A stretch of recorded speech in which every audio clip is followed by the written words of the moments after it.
Hey guys, welcome back to my YouTube channel. My name is Kemi and welcome to Kumsworld. This is episode 2 of In Your 20's. If you watched the previous one, you are a real G.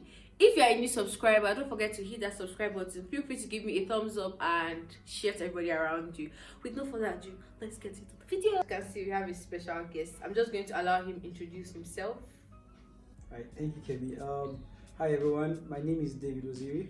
I'm a cybersecurity analyst, investment analyst, and I'm a singer and drummer, and I play football on Saturdays. That's cute. Oh yeah, in your 20's series, when someone tells you 20's, what do you think about first of all? Well, for others now and then, the gist around, it's usually a year for exploration, year of finding yourself, a year of trying new things and being bold. At that point in time, really, you usually don't think so much about your risk because it's more like I have nothing to lose. I either try it now or try it never. Yeah. That's to personalize this. So, how's your 20's been so far? So it's been fun, and then it's been like a wave. It's been full of up and downs, learning curves, and so yeah. Learning curves. Feel me?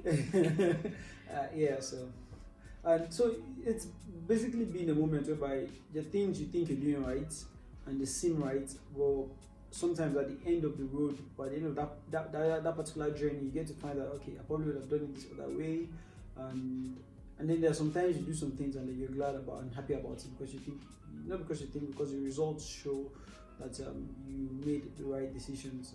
So as I said, it's just been a wave, and the decisions we've made that we really feel bad about, and there's some we've made and we're happy about. Well, it's all, as I said, a learning curve. At least from the mistakes, we know that, okay, you don't do this next time. So yeah, I was about to ask you, do you feel like you made mistakes in your 20's? Yeah, a lot. So you know you made a mistake. Yeah. You are aware that this is a mistake. Yeah.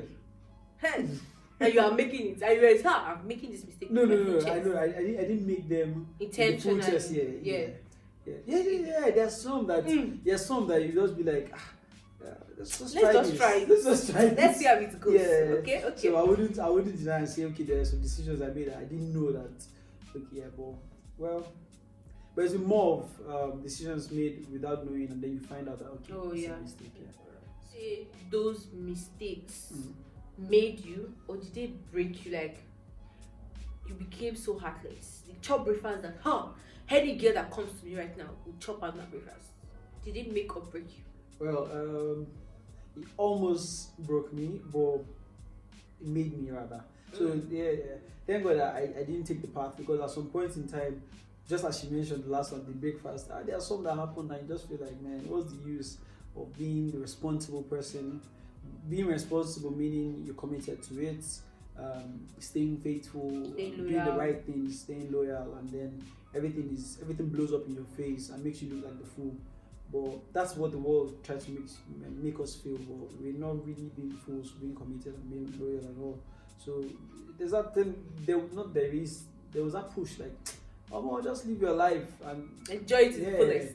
Yeah, but I never like towards end. So just be you instead of changing because of an event or a scenario. Yeah. So the mistakes almost broke him, but they made him who he is today. Yeah. So take note of that. I want you to tell me like the pressures that you are going through right now, that you feel that most people go through or are going through, that they do not want to talk about, or even if they have the opportunity to talk about it, no one really understands. So from your own perspective, what are those pressures that you are going through or you went through? Okay, I wouldn't say no one really understands, but the pressures myself and young males particularly are put under, most especially those exiting the 20's.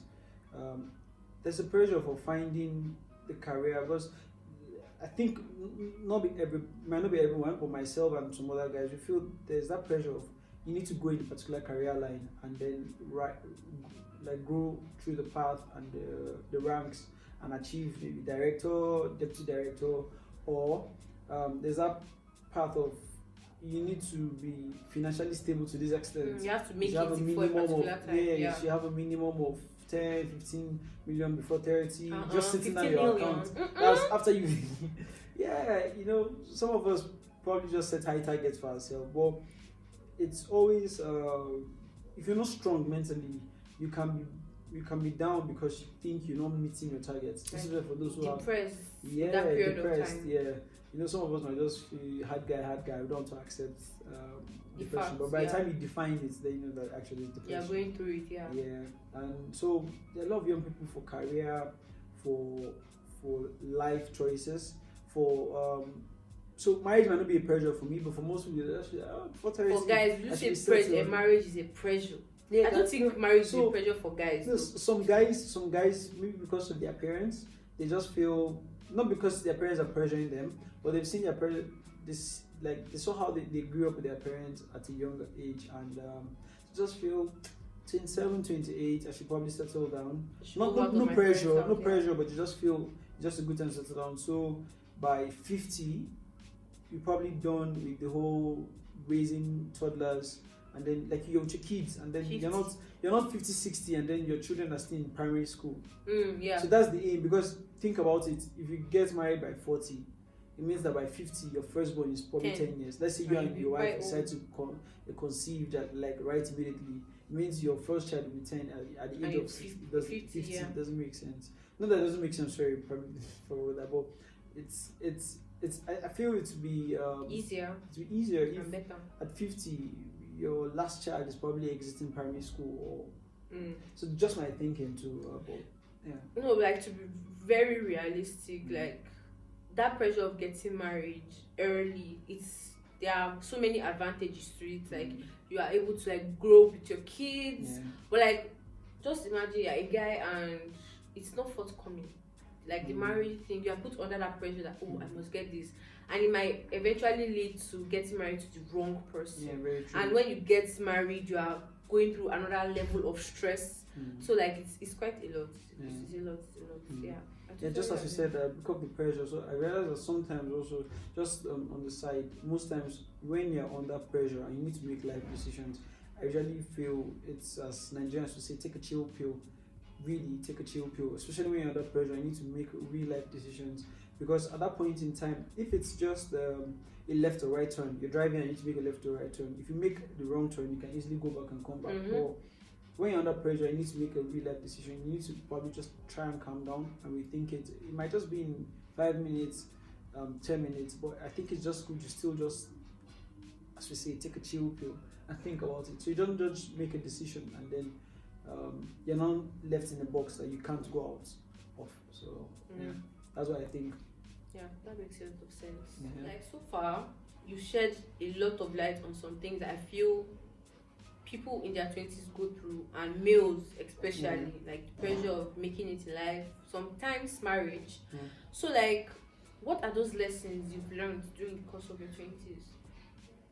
Lessons. There's a lot. Okay, on the side, why didn't I invest in Bitcoin? Like, it was offered to me. Okay, yeah. More serious notes now.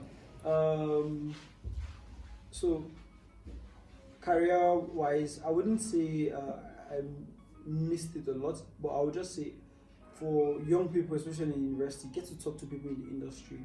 So you know what to prepare towards. You know what particular certification. You don't just go around. At that time, we're just like, just do every certification. And there are some that, because of the space we're in, Nigeria, it doesn't really work out straightforward because you have a CCNA. Sorry, I'm an IT, as I said earlier, on cybersecurity. So it doesn't necessarily mean because you have CCNA, it's called Cisco Certified Network Associate. So just because you have that does not necessarily guarantee you a job. Yeah. But there are some other certifications that once you take, it's to a good extent, it puts you out there. So I didn't really have that guide or direction. And lecturers don't really... school doesn't even prepare for nothing outside school. They don't really prepare or put you in the path. So it's like, you just go out there, and then if you're lucky, you get to find out, and then you try to put yourself in the path. Quickly. Yeah, and then for life choices. As I said, it's been a learning curve, so it's not been really it didn't really put me down for wrong decisions. But I'm sorry, I'm on the spot, so I'm trying to think of a particular example. Well, not to take so much of our time, but basically it's been a learning curve, and I hit the crossroad, probably make a wrong choice, and then on getting there, I realize, okay, I think the good thing about life is that you find out that you made the wrong choice. Like that's the beginning of solving your problems. So I realize it, and then I pull back, then I try to find my way back. Not like I always have the solution resolving it, but I try to find my way back, and then I try to always find a lesson from every bad situation. Don't just, a lot of times we just I lost in this thing, I missed this thing, and then that's it. Not learning from it. Yeah. Okay. Sometimes it's not always the person, the other. So as you mentioned the other time, relationship breakfast and all. Most times it's not always. There's that tendency everybody wants to feel like the other person, it was the other person's fault. But sometimes, a lot of times, you find out that actually you had fault, and so you're supposed to take corrections from that, and then put yourself in the right path, so you don't mess the next person up. Because if you go through that situation, you don't correct yourself, you don't grow yourself, you move to the next person. Just because it's a new relationship doesn't mean that things are going to change, or maybe because that person is more tolerating, or that person is more kind or meek. No, you need to also work on yourself. Yeah, because a lot of times, the guys always feel it's the ladies' part. And sometimes, the other person, at the point in time where the relationship had to break up, it might feel like, yes, the reality is that person actually asked for the breakup, or that person did something really terrible. But there's a chance that you also led that person to that situation. Because I'm always this person that gives people benefits of the doubt. And there's some people that some other persons push them to become who they are at the point in time. So just as to ask if situations break me or break me. So so I always try to find a lesson from every situation. Don't just run away from it. Coming from a guy, most of the time when you hear breakfast, this, that, it's always the girl that is acting up. Coming from a guy that is like, it might also be on the guy's part, like he pushed her to be who she is, or he's also at fault. That's one thing that most people don't talk about. Like, I broke up with this person, the only thing you see is what the person did wrong. You don't look back at, okay, what did I do in the course of this relationship that made this person do this. So that's really nice. Hearing this from you guys, it gives me some salivation. So like, not to prolong this video, you heard what he does. I'm just going to put his Instagram handle here.